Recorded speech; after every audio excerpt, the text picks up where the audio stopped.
last point. 2017, public sector workers enjoyed 12.5% increment. 2018, 11%. 2020, 15%. 2021, there was a 4% plus interim premium of 15%. 2022, there was 15% COLA on base salary. 2023, 30%. 2024, 23% between January and June. And then July to December was 25%. We have just had a paltry increment of 10%. The leader of government business must take note of this and inform His Excellency the President that these are the numbers he came to meet. The ordinary Ghanaian worker has a higher expectation in this 133 24-hour research economy. They have a legitimate expectation that President Mahama will do. If cannot match it, he should do better. Mr. Speaker, the 10% is unacceptable.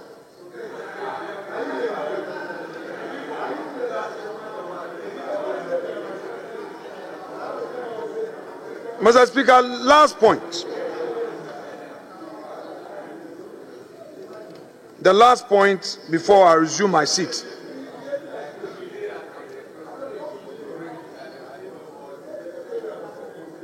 Mr. Speaker, there are concerns about termination of appointments, and it's a matter that we are all expressing our reservations on. The government spokesperson is quoted by the media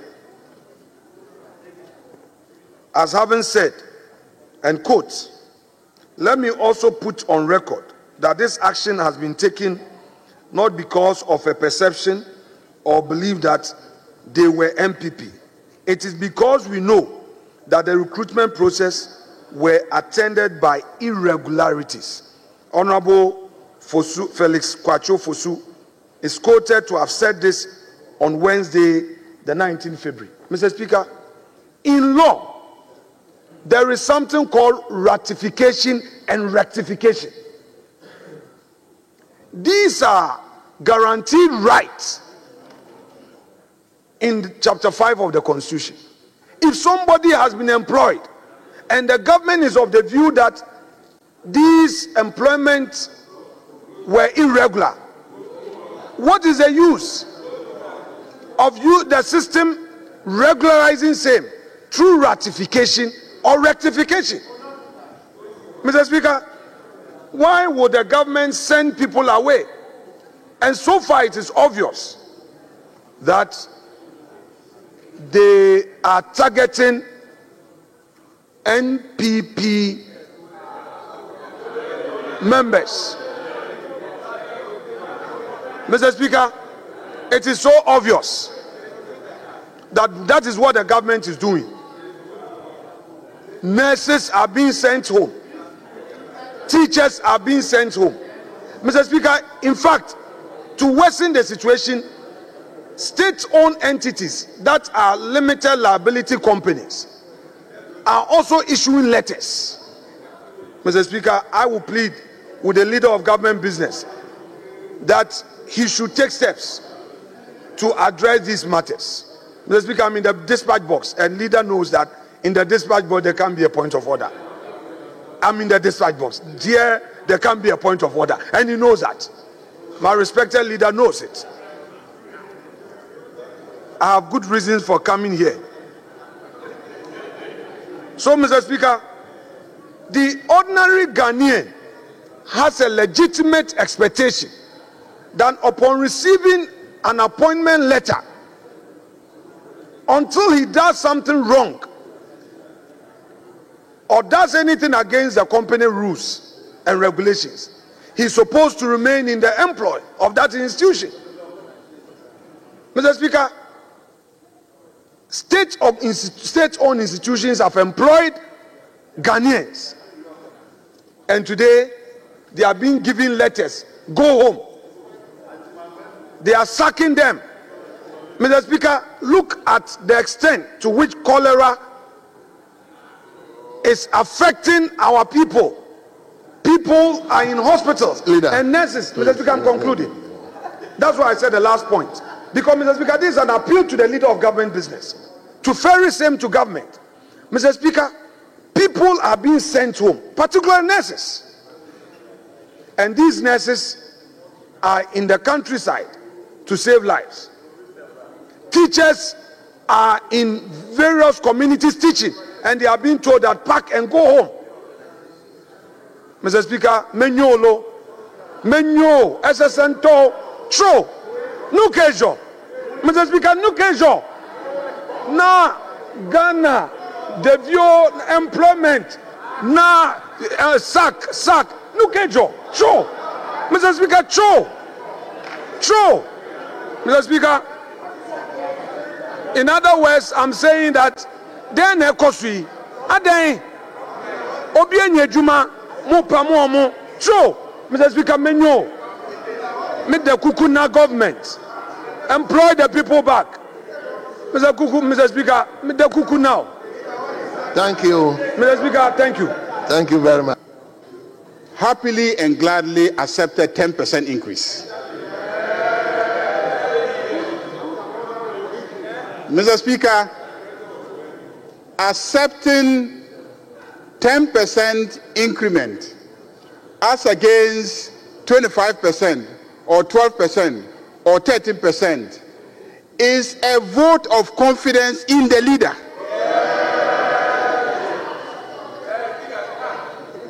Because they are confident that President John Dramani Mahama, when he collects the public money, taxes, he will not be flying aircraft and bathing in the air. That he will not be engaging in profligate spending. He will not be engaging in wasteful spending.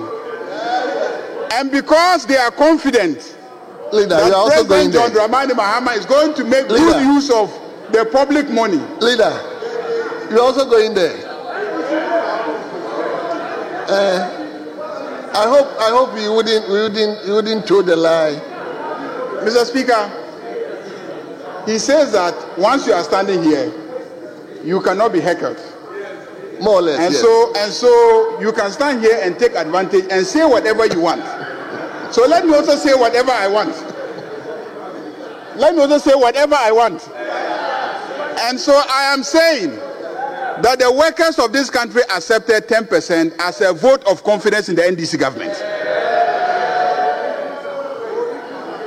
And Mr. Speaker, something wonderful happened. For a very long time, presidents have not been interested in the negotiations. But yesterday, His Excellency, President John Dramani Mahama, went there himself in solidarity with the workers of this country, because he identifies himself with the workers of this country. Mr. Speaker, that is why they accepted the 10%. They are confident that the President John Dramani Mahama will manage inflation better. And so if they take 10%, at the end of the year, the value of the 10% will remain the same. Mr. Speaker, the second issue about recruitments, I think we discussed the matter last week, and I made our position very clear. And I revealed that during the transition team meetings, we called on government at that time not to carry out those recruitments. And we were told in the face that they will carry out their recruitments. And we made it clear to them that if you carry out the recruitments, we will reverse the recruitments. We said it. It was made known. It was public. And the reason is simple. You had created a difficult financial situation. And so the point is that when you are leaving office, you should be the last person to try and encumber the incoming government with bills that they may not be able to afford. And so we cautioned and you refused. And went ahead and did the recruitments. That is why this government is reversing those recruitments. Because we told you, we warned you, we cautioned you, we tried to stop you, and you refused, and you insisted, and you recruited. And we have no regrets reversing those recruitments. Mr. Speaker, on the issue of SONA, the arrangements, of course, this may be a matter of public importance, and any member can make a statement or ask an urgent question, and the ministers may be brought here. Sometimes I am careful when commenting on matters like this. What is the background? We must always be guided by the facts. The fact is that some people living in their country have laws about how you enter their country and how you stay in their country. We go into their country and we either go in clear violation of the laws, or we try to stay in the country in clear violation of the laws. They decide to enforce their laws, and then we are at the receiving end of their desire to enforce their laws. And so when you are discussing a matter like that, you are a bit careful, because you cannot be too much against somebody who is insisting on enforcing the laws of his country. And yet we have a duty at all times, no matter what happens, to protect our compatriots wherever they may find themselves. And that is why I join colleagues in calling on our missions abroad, especially in the US, given that they know around this time the US government has taken a decision to enforce its immigration laws, and many of our compatriots may be at the receiving end and may be deported, that they should extend to them their basic rights as citizens of our country, which is that they must be available to extend whatever support that our citizens may need in order that they may not be treated inhumanely. And I join colleagues here to urge our foreign missions to be very responsive, especially around this time. Mr. Speaker, we as a country, we owe them a duty, not just because they are compatriots, but their presence there over the decades have contributed to our welfare back here.